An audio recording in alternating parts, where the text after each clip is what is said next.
Toby and Mariam's to one side, the open door to her own flat directly behind her, familiar stairs, the right house.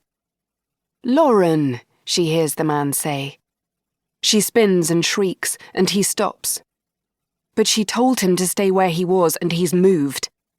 She slams the front door in his face, then steps quickly into her flat and slams and locks her own door. "Lauren," he's still saying from outside.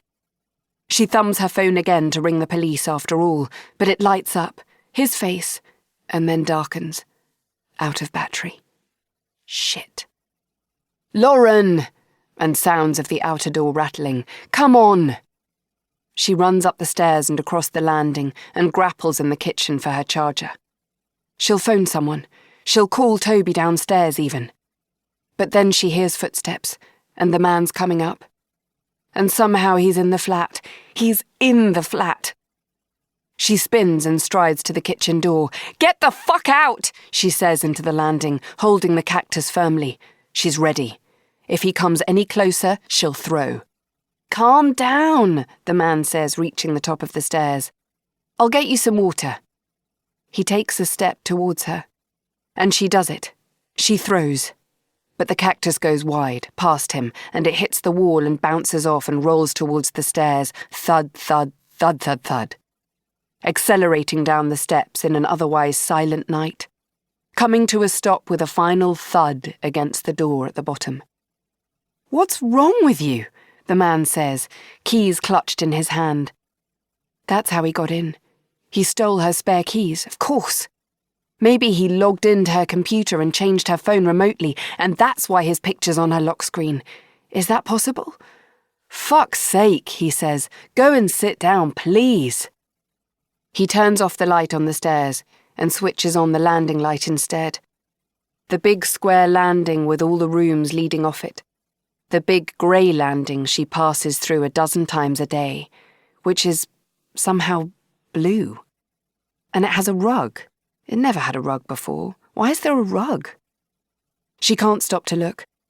The man's walking towards her. She backs across the rug, which feels thick and soft even through her shoes, towards the door to the living room. It's right above Toby and Mariam's bedroom. If she screams, she thinks they'll hear.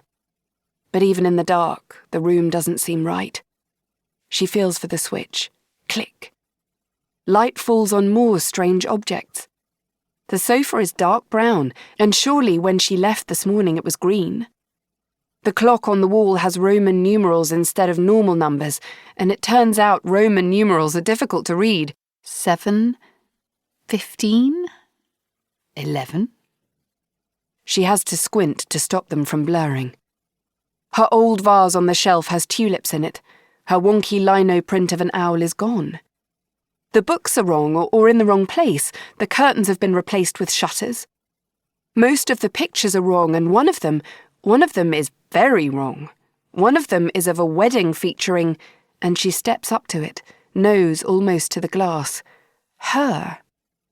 And the man. The man who has entered the living room behind her. The husband.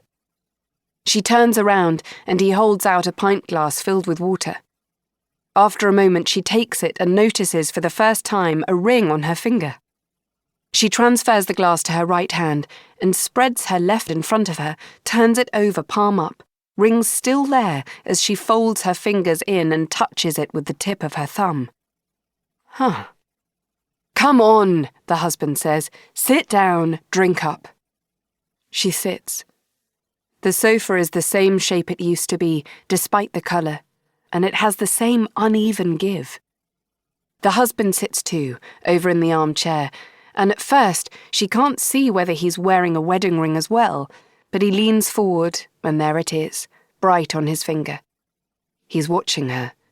She watches him in return. She thinks, very drunk, so it might be that she's missing something obvious.